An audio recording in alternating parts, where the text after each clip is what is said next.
alright. بلشنا.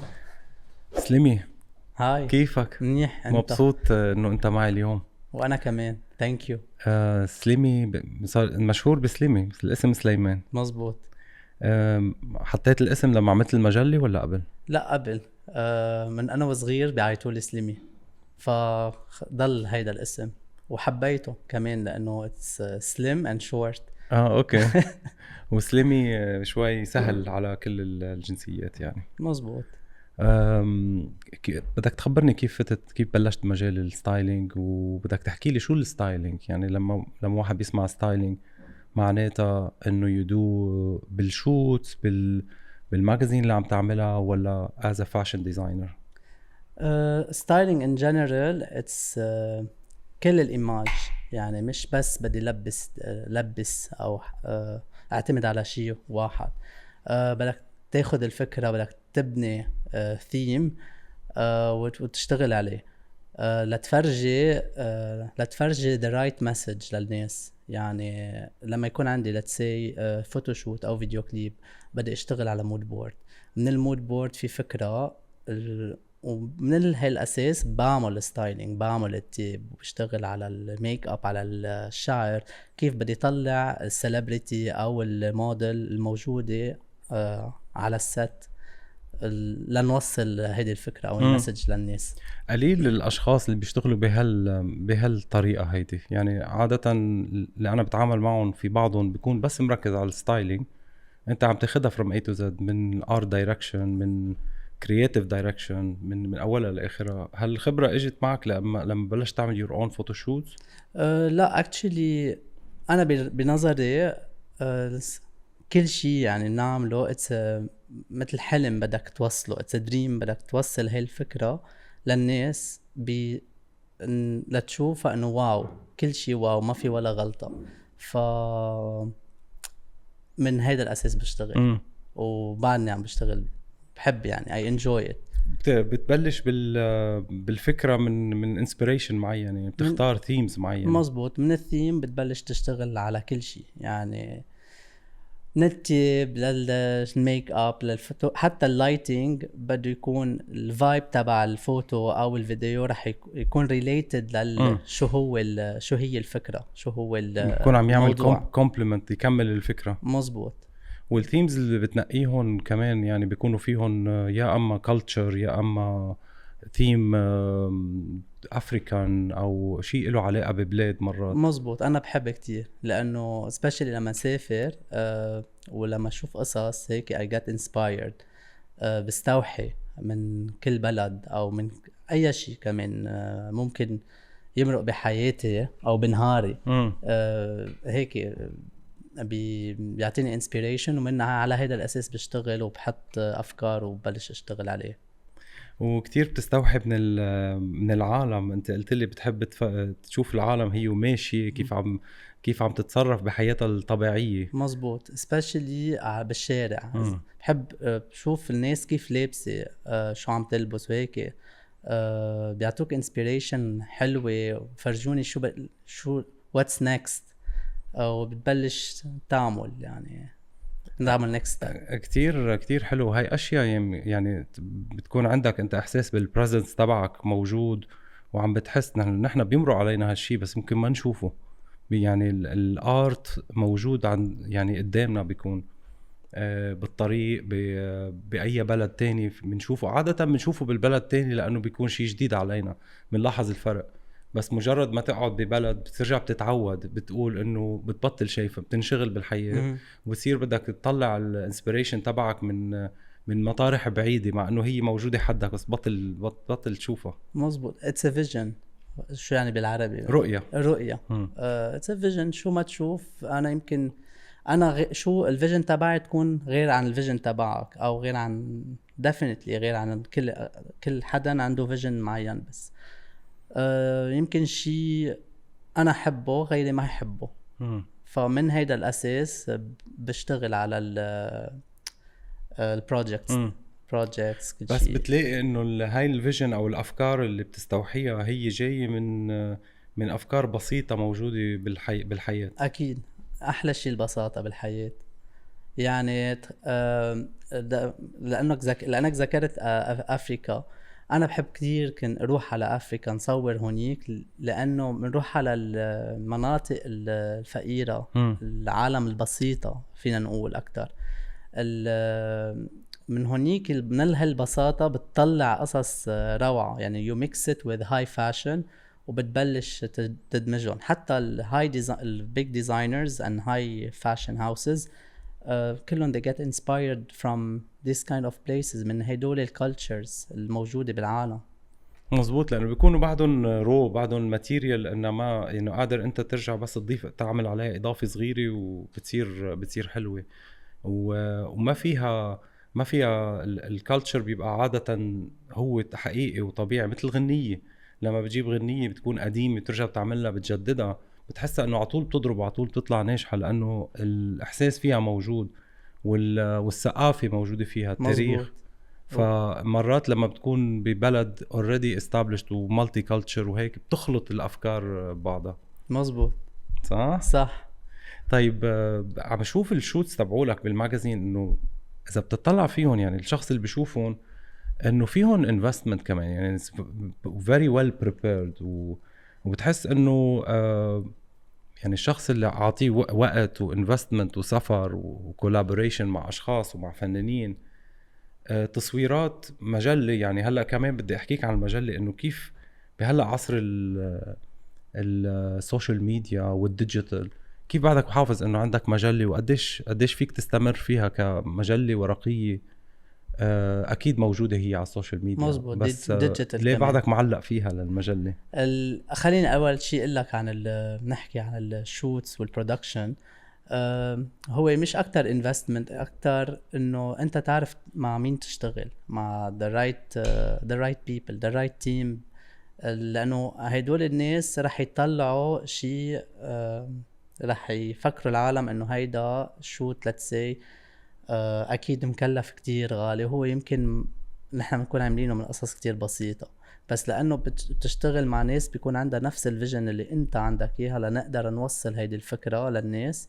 خلص for me وصلت الرسالة، يعني بيقولوا يعني وصلت الفكرة للعالم. بالنسبة للماجازين، الماجازين هي papers and digital. هلا عم طلع عددين بالسنة، spring summer and fall winter. بحب البيبرز، يعني بحب to touch. it's nice to see كمان تشوف شغلك مطبوع printed. مزبوط. وحتى ريحة الورق غير بتكون إذا بتشوفه على online. بس بعدين مش بس هيك، المجلة هي كان فكرتها انه نطبع مش تنحط شو ما كان بقلبها. هي عبارة عن مجلة انه تخليها يعني coffee table magazine like a book to keep it. It's a collect يعني you collect and you keep. وبقلبك صور اكتر visuals من انه قصة. بطل حدا يقرأ كتير أصلاً. مزبوط. بس في interviews مع عن جد interesting artists and designers يعني على level الماجازين. بس كمان سليمي، لو إنه المجلة في كمان أرجع هذا الموضوع اللي هو قلت أنت إنه العالم بتفكرها بتكلف، بس كيف ما كان بتضل أوكي في يعني في شيء collaboration، بس في investment عم ينعمل. أكيد في investment عم ينعمل. يعني أنا بحبه. once you have a passion about something خلص بدك يعني أنت بتعمل بتفكر الانفستمنت لإلك، أنت عم تعمله ما بتفكر بشو. يعني خلص شي بتحبه خلص بدك تسويه بغض النظر إذا هيدا عم يعمل مصاري عم برد حقه ولا ما عم برد حقه. أنا ملاحظ هالشي بكل البروجيكتس اللي انت بتعملهم، انه فيهم اكتر ارت وباشن. مزبوط. وبتحس بما انه في اشياء تانية ممكن تطلع مصاري اكتر، او لو استعملتها بغير طريقة او اونلاين او كوميرشال، بس بتخسر شيء من قيمتها. بخسر الايمج. يعني بفضل اني يكون اعمل شيء very artistic و on a level، يعني على مستوى معين، غير ما اني اعمل شيء كتير كوميرشال ببطل ما له معنى، يعني ما في كواليتي. ايمتى بلشت بالستايلينج؟ بستايلينج او بالمجال، خلينا نقول ايمتى بلشت بالستايلينج، بعدين ايمتى اجت فكره المجله؟ يمكن بالمجال من 2007. 2007 بلشت مع ايشتي بلبنان. اوكي. اشتغلت لفترة معهم، كانت فيجوال ميرشندايزر، واشتغلت كذا شغلة كمان during this period. بعدين نقلت هون على دبي، اشتغلت مع بوغاتي روبرتو كافالي لسنتين as a creative director، ونقلت مع سان لوران VM manager لميدل ايست 3 سنين قعدت معهم.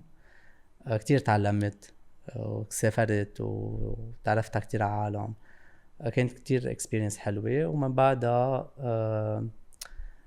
صار عملت المجلة وبلشت فيها بلندن. المجلة بتصدر بلندن، published in لندن لأنه بطبع هونيك وبتصدر من هونيك، ومن هونيك بتتوزع على كل العالم.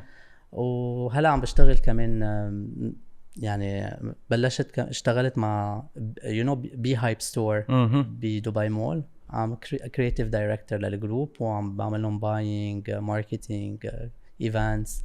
ف it's fun. Fashion is fun. مش for me it's not serious. يعني بتعمل القصص لأنه بحب هالقصص وبتعملها هيك يعني خلص صارت من حياتي. it's fun لأنه أنت كمان بتحب تسافر كتير you get inspired، وحتى يعني أي collection بدك تجيبها أو أفكار، بتروح بتسافر وبتعمل ريسيرش وبتجيب الأفكار معك وبتطبقها هون. يعني كمان فيها سفر وفيها أكيد ليك. حتى لو ما سافرت، أنا وقاعد مرات بيجيني أفكار، بكون على السوشيال ميديا، على إنستغرام أو على any platform، بيطلع لي شيء بحبه وبلش. بس أكيد مع السفر أكيد كتير بيساعد، especially لما أروح على أمريكا. يعني غير جو. الناس كلها بتلبس حلو، هيك في فايب كتير حلوة. التقينا بقلقاي أنا وياك. مزبوط. فايب تبع قلقاي مش طبيعي. أنا كتير بحب قلقاي، بحب كتير روح لهونيك. حتى فيها كتير celebrities مثل ما كلنا بنعرف، وفيها opportunities انك تتعرف وتشتغل مع ناس على الليفل اللي انت بتحبه. فمشان هيك بحب اعيش هونيك. لا كتير حلوة. بتذكر انه سألتك وين بدي اروح، عطيتني اسامي الستريتس اللي هي فاشن، وبتلاقيها شوي فيها شيء فينتج يعني. مزبوط، انه it's all about the vibe. This is the LA vibe. كلها the vintage, the real culture تبع it's everything for me. والفينتج كأنه يعني ما بيموت، يعني بيضلوا يتجدد بكل فاشن موجود. وهلأ بتحسه يعني كتير قويين الفينتج. حتى بالفوتوغرافي بتطلع إذا الستايل أوف فوتوغرافي، بتلاقي إنه كل الفوتوغرافرز اليونغ اللي مبلشين جديد بلشوا يرجعوا للأفلام ويصوروا بتريتمنت معينة كنا نستعملها نحن من قبل. بس هلأ بتحسها إنه موجود. وحتى الفاشن تبعهم صار إنه بتلاقيه كله فينتج. ليك كل شيء بنشوفه هلا already كان معمول، يعني كل شيء فينتج it's timeless. فشو ما بدي اعمل هلا اليوم رح ارجع لقصص انعملت already، بس بدي بطريقه كتير مودرن. حتى الديزاينرز اذا بدهم يعملوا جاكيت already انعملت من يعني الفكره، رح يشتغلوا على نيو جاكيت let's say بس بطريقة جديدة ومودرن. فكل شيء that's why انه لما تروح تسافر او تروح على محلات عن جد فيها culture، كله من جاي من التراث او من الاشياء الكالتشر القديم. مزبوط. قد ايه الستايلينج بتحط، لانه انت بتشتغل بالستايلينج غير انه موضوع انه يعني اكيد هلا بدنا نحكي عندك كولكشن جديده عاملها لإلك. مزبوط. بس بدي اسالك، لما تتعامل مع اشخاص او سيلبرتيز، قد ايه فيك انت تفرض اللوك اللي انت بتحبه وهاي ستايلات؟ لانه كمان اجي عندك افكار حلوه واجي، بس قد ايه بتقدر تنفذ افكارك لما عم تكون تتعامل مع سيلبرتيز معينة؟ حسب البروجكت. اغلبيه السيلبرتيز اللي بشتغل معهم هن اكيد رح يكونوا شايفين شغلي قبل لا يقبلوا يشتغلوا معي، واقدر افرض عليهم الافكار الجديده لنغير بشيء. في كتير عالم بيحبوا وفي ناس بيخافوا. هلا الناس اللي بتخاف لتسي انه بعرف كيف اشتغل معها بطريقه يطلعون كلاسي واليجنت بنفس بس in a modern way، بطريقه حلوه وفاشنبل، مش انه old school. واللي كتير ادجي مثل مايا دياب مثلا. اوكي. كتير بحب اشتغل معه وكتير ايزي اشتغل معه، لانه انت بترتاح مع الاشخاص اللي بيروحوا لبعيد وجريئين أكيد. وقادرين يعني، لانه you're out of the box مثل ما بيقولوا. فيك تعمل بدك اياه معهم، وهذا الشيء اللي بحبه، انه خلص ماني I'm not stuck بمحل معين وخلص ما بعرف شو بدي اعمل. عندك الفريدوم تعمل بدك اياه، يعني تشتغل تروح تجيب طب خبرني كيف تعمل الستايلينج. اذا عم نحكي لمايا مثلا بيكون مع فاشن ديزاينرز عم تشتغل، ولا مع براندز انترناشونال بريتا بورتي عم بتركب اشياء انا ما بيهمني صراحه الديزاينر يعني اشتغل مع اسامي وهيك. انا بيهمني اللوك كيف بدها تطلع، وبعدين ببلش اشتغل وانا ابروتش ديزاينرز وجيب اغراض من هون ومن هون. ما بيهمني لبس براندز او قطعه وحده. يعني ممكن تكون مركب الموضوع انه مش بس فستان وهذا هو يعني. لا بيهمني التوتال لوك كيف يطلع. ومرات نلبس قصص فينتج، مرات منخيط، مرات نعمل قصص غريبه. مهم الايمج. هيدا الشيء اللي كتير بحب اشتغل عليه، اكتر من انه لازم نلبس هيدي البراند لانه هيدا اتس ان. لا، هيدا الشيء غلط يعني. قديم شوي يعني. إيه. كمان قبل كان انه خلص ستايلينج يعني فاشن ديزاينر وهيدا اللوك وهيدا الفستان وذاتس ات. مزبوط. هلا شوي بتلاقيه مور كرييتيف وفيه ميكس وافكار ومبلش مثل ما عم بتقول من انسبيريشن معينه. مزبوط. يعني بيلحق مثلا غنيه او شيء عم تعبر عنه، ما هيك؟ اكيد سبيشالي بالميوزك فيديوز. بيكون في موضوع، في ثيمز، ومن based on that بنبلش نشتغل مع الدايركتورز وكمان الارتست لنوصل هيدي الفكرة للناس بطريقة حلوة.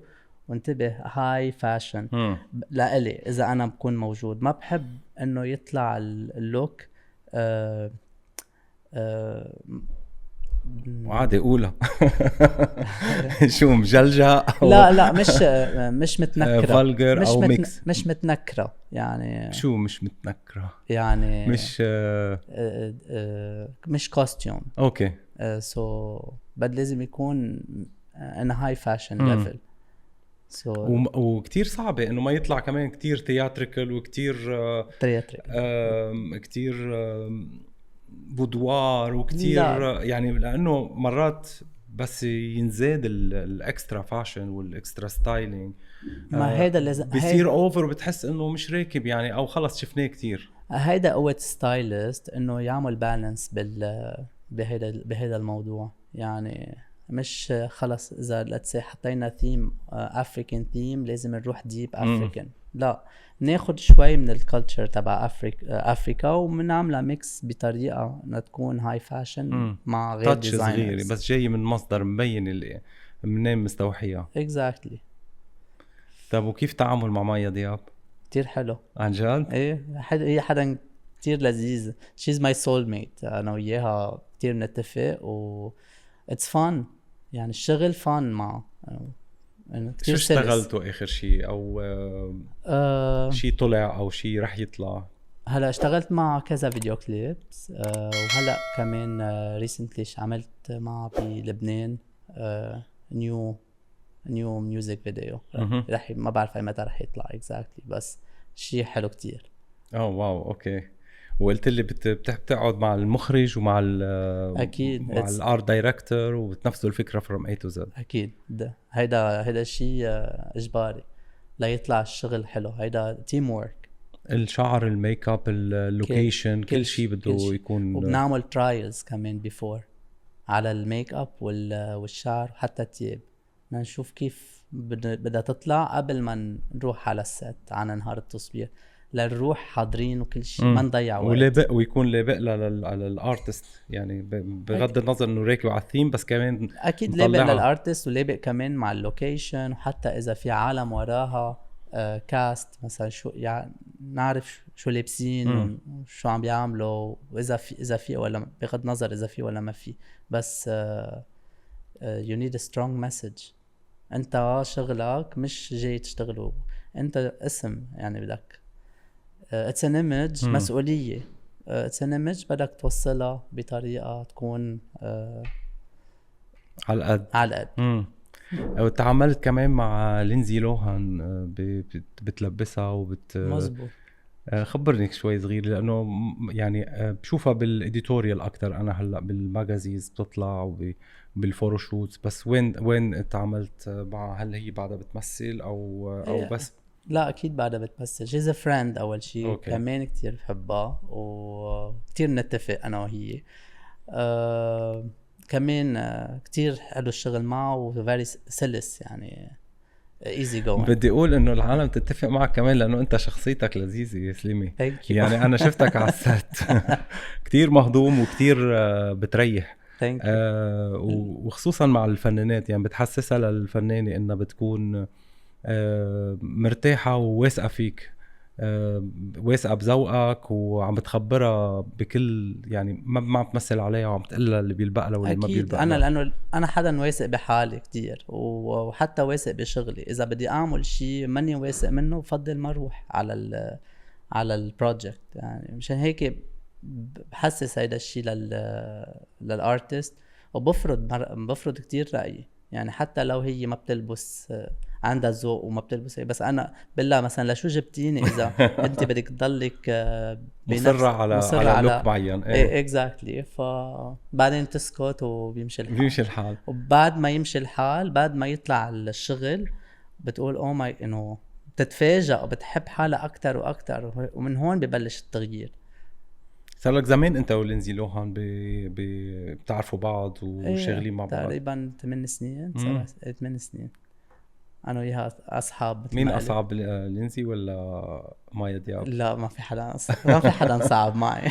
اوكي، كلهم يمشي حالهم. ايه اتس فان ايزي جوينج يعني، فريندز هيك فيري تشيلد، مش الخبريه انه ما بتحسها شغل. ايه ما يعني ما بعمل ستريس كتير من وراها للشغله. خلص اخذت شيء بعرف كيف اخلصه، بعرف شو جيب، بعرف هون وبيمشي الحال. خلص لشو ما بحب اعمل ستريس وضيع. انا بس تعمل ستريس على شيء بحس انه بتضيع الواحد، ما بيعود الواحد مركز. اي اكتر جزء من الستايلينج بتحبه؟ يعني اي اكتر بتحب تكون بالفوتوشوز، بتحب تكون بالميوزك فيديوز، بتحب تعمل فوتوشوز للماجازين؟ اي اكتر بارت من شغلك؟ او تسافر وتجيب كولكشن لشركات ومحلات؟ ليه كل شيء بحب، لانه كل بروجكت له لذة فيه، له شغل، له، وانا بنبسط بهذا الدومين اوريدي عم بشتغله ومبسوط الحمد لله يعني. لا عطول مبسوط وعطول. بس بدك خبرني اي بارت اكتر شيء. يعني بحس انا يمكن ما بعرف، انا بالنسبه لي الفوتوشوتس، لانه بشتغل فوتوشوتس لانه في more you can be more creative، لانه عم نعمل صور وفيديوز، سو فينا نجن كتير مش شوي. حسب كمان الميوزك فيديوز كمان فيك تجن تعمل قصص كتير حلوة، بس كمان it depends on the artist، مين عم تصور، موديل، celebrity، فكله. بس كلها الجورني والاكسبيرينس كلها حلوة، مش الفاينل ريزالت يعني، عن جد من اولها لاخرها، بالتعامل، بالتحضير، كلها يعني، خصوصا لانك بتحبها بتلاقيها انه حلوة. عملت فيديوز انت يعني، عم شوف لك كمان مش بس فوتوشوت، انت تعمل فيديوز. شفت شي لغوتشي او فيديوز عاملهم لك واو يعني. مزبوط. هيدول كمان بارت من وهيدا المجلة. كولابوريشن مزبوط collaborations للمجازين. فمش بس عملت كذا لكذا براند. بس كتير قوية. ثانك يو. يعني عن جد بتضيع هلا غير انه فيهم فيجن ودي ار ارتستيك، بس بتطلع انه بدهم برودكشن. يعني انا بشتغل بالبرودكشن اكيد فقادر اشوف هيدا الشيء اللي بنحكي مع البراندز فور ذا برودكشن. بس كمان لما اخذ بروجكتس مع براندز بشتغل حسب كل دي ان اي تبع كل براند وبحترم هيدا الشيء. مشان هيك بيطلعوا قوية وبيطلعوا على نفس الليفل.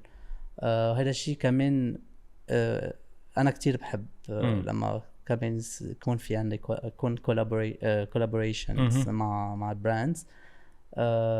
لانه فيك كمان توصل لهم نفس المسج بطريقه شوي بديفرنت فيجن، بس محافظ لهم بس الجايد لاينز موجوده كل شيء موجود واللوك اند فيل، وبتحس خلص دغري بتطلع فيها بتعرف انه هذا البراند. أكيد. ما غيرت فيه. مزبوط. حتى كتير مرات بس نبعت الفيديوز للبراندز من اول ما يشوفوا this is it، ما بيغيروا شيء منه، ما بيسألوني انه سك واو، لانه صايبه صح. يعني اوريدي عندك الباك جراوند والاكسبيرينس وعم بتصيب الايمج والسبيريت تبعه، الروح تبعه. مزبوط. يعني هيدي شغله كمان في شيء بدي كمان اقول لك. لما يجيك شغل مع اي حدا براند فنان اني بعمل ريسيرش عن كل شيء. بعمل ريسيرش، هذا الشيء بيساعدني لاعمل تو بيلد شو بدي اشتغل بالبروجكت.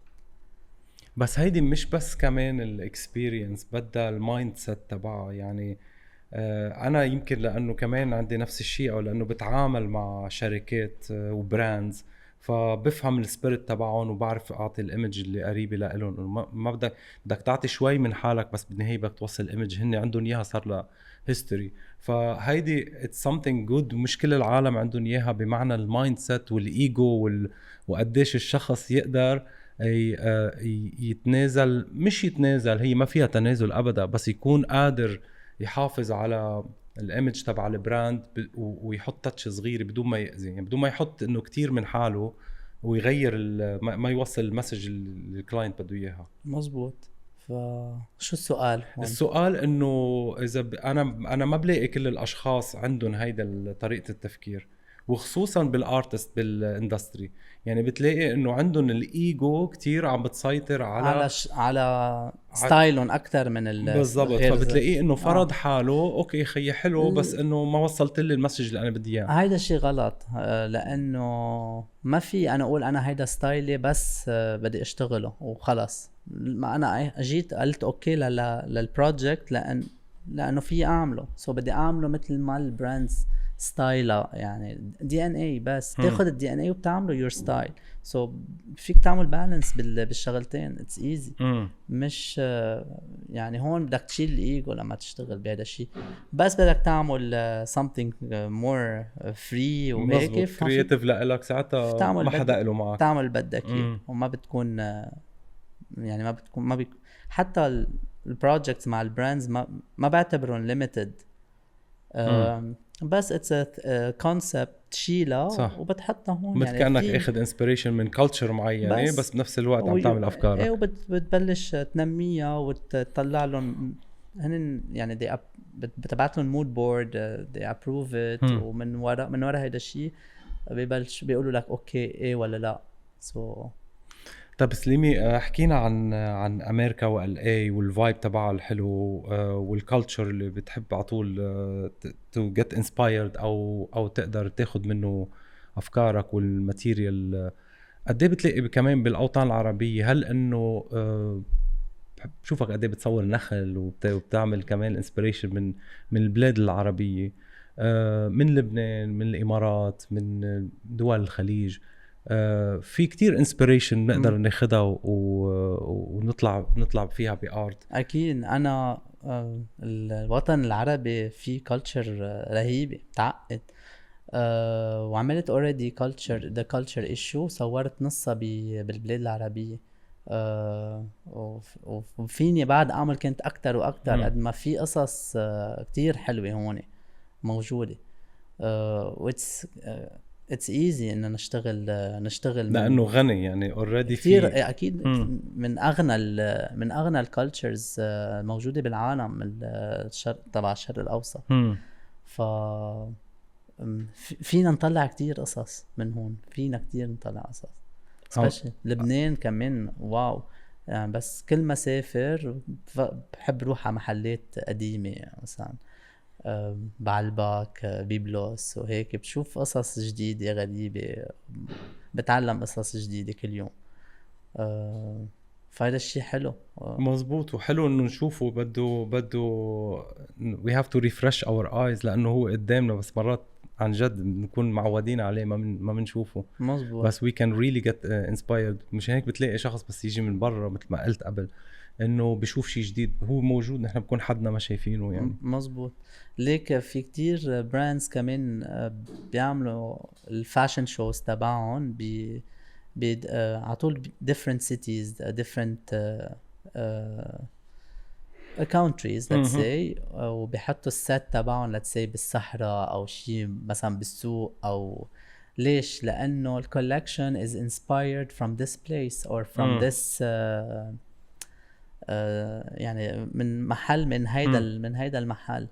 فكمان يعني انا بيعجبني كتير دولتشي اند جابانا لانه بتحسه انه طلع من محل انه كتير بسيط ومن الستريت، من المرة الختيارة، من بياع الخضرة، كالتشر تبع ايطالي يعني بس انه ومحافظ عليها بس بطريقة كتير حلوة يعني. وعمل له empowering يعني مش قال انه هيدا الشيء انه يمكن يكون بسيط، لا خليني اروح على محل يمكن يكون اعظم ويبين احلى. لا انه فعلا انه الاشياء البسيطة it's timeless وإلها قيمة، بس we just have to empower it. It's timeless in a modern way. يعني بيلبس كل هيدا الحلو بالفاشن اندستري، انه لما تعمل شيء timeless في anyone can pull it and wear it. So خبرني، عم تعمل كولكشن او عم تعمل شيء لإلك؟ هاي اول مرة بتعمل شيء لإلك؟ مزبوط، اول مرة بعمل شيء لإلي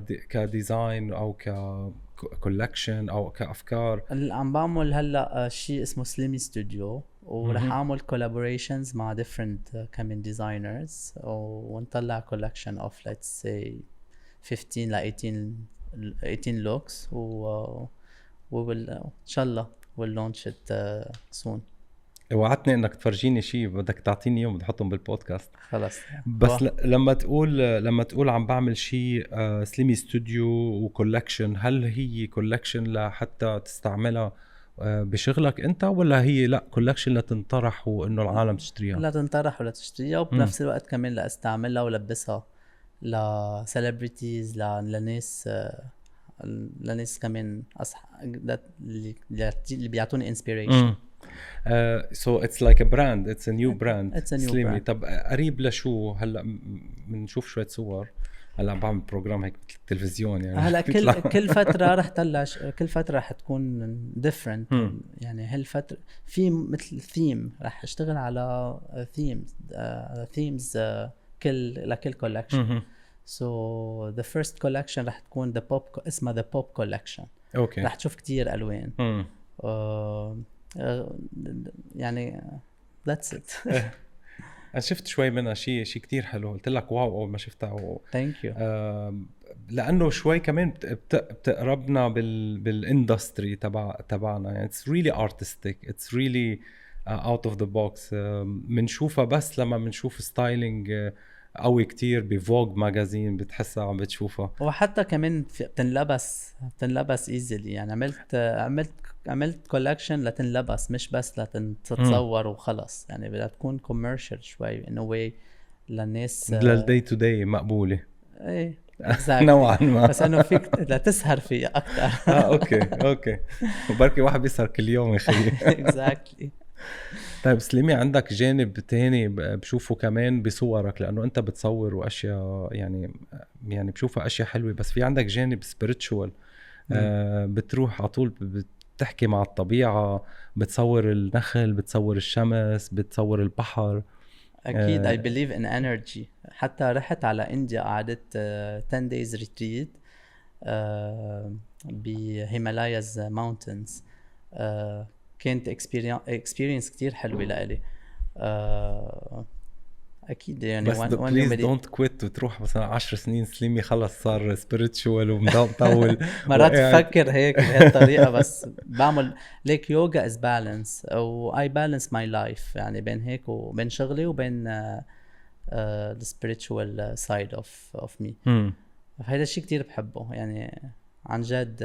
من اول ما بلشت اعمل يوغا بعمل فينياسا اشتانجا عرفتها هاي شو هي كمان مديتيشن. من وقتها ما بلشت اعمل هيك كتير حبيت هيدا يعني اكتشفت حالي اكتر. يعني كإنسان بيكتشف حاله. So you connect with yourself. Once you connect with yourself خلص كل شيء بالحياة بيصير easy. يعني ما كتير بعصب، ما بشتغل بطريقة كتير هيك لايت سلسة شو ما صار، لأنه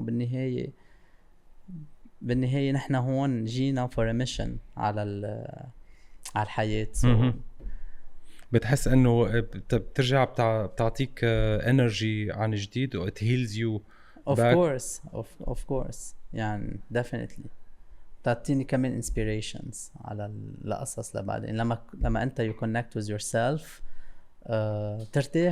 ترتاح وبتصير ترتاح مع شغلك، ومع مش بس شغلك، حياتك. يعني تعرف كيف تعيش نهارك ويوميتك يومياتك يعني بطريقة كتير سلسة لما تتعامل مع العالم، لما تتعامل مع أي شيء بالحياة. هو لما ترتاح مع حالك وتقعد بينك وبين حالك مثل ما قلت تكتشف حالك أكتر، بتصير مرتاح مع العالم التانيين. أكيد يعني ما بخلي حدا يعصبني، ما بخلي حدا. كتير رايق انت اصلا عن جد. وبنفس الوقت حدا لما اروح هيك to have fun I'm حدا crazy. بس انت صغير بالعمر سليمي ومبلش صغير، وبس هاي السبيريتشوال سايد يعني هو يا اجمالا بيجي من اشخاص بيكونوا مرقوا ب صعوبات حتى ما اقول اكتر من هيك. it's healing, it's more of stepping away او يبعدوا عن الحياة اللي هي شوي عجقة من ضغوطات الحياة، عم بيروحوا على مكان يرجعوا يتعرفوا على حالهم. بس انت بعدك صغير ما بعرف اذا شو مارق خبرني. ليك اكيد اكيد ما في حدا ما بيمرق باوقات كتير صعبة. انا اكيد مرقت باوقات كتير صعبة لوصلت لهون ولشغلي ولكل شيء عم بعمله. في بالحياة في ups and downs. مزبوط. مش بس هيك، كمان في ناس مرات نتلاقى بناس بالحياة الانرجي تبعهم منا على نفس الليفل تبع your energy، فبتتعلم. هيدا الشيء بيقويني وبيعلمني اكتر اني كيف نحن كل يوم نتعلم بالحياة عن جد. انا ما نقيت اعمل يوغا لاني مرقت بشيء كتير صعب وبدي I want to heal or to recover.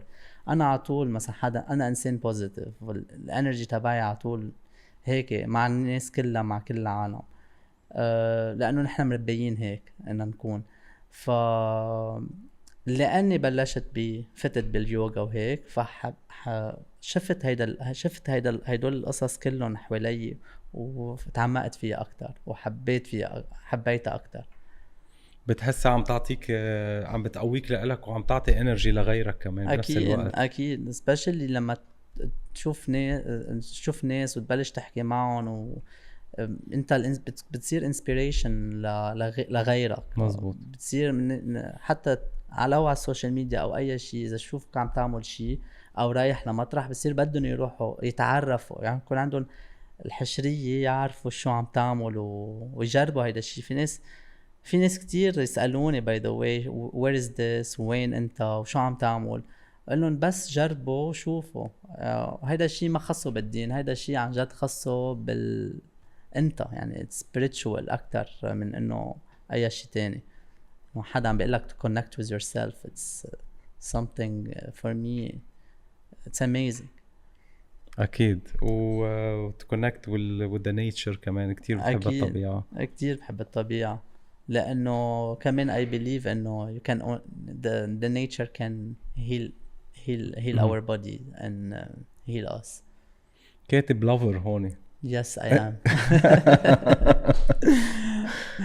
كيفك انت واللافرز ولا لافر ولا؟ ليك I'm a lover لكل شيء بالحياة، حتى I love the life in general. فما ضروري يكون في حدا شخص، لا أنا بحب كل شيء. تحب الحياة؟ بحب الحياة. طب هاي شغلة كتير مهمة. أكيد. ما حابب وقف البودكاست. عن جد بتعقد سليمي. Thank you. إذا في شيء ما حكيناه حابب أنت تحكيه. Thank you. بفتكر كل شيء حكيناه، إذا بدك أنت تزيد شيء تسألني شيء أنا هون بعدني. لا thank you لك. أنا من الأشخاص اللي اشتغلت أنا وياك معجبين كتير بشغلك سليمي. Likewise. برافو عليك. Thank you حكمة. وخصوصا انك شاب صغير بالعمر واللي what you achieved is really nice. حتى المايند سيت تبعك كتير حلو، الانرجي اللي بتعطيها للعالم كتير حلوة.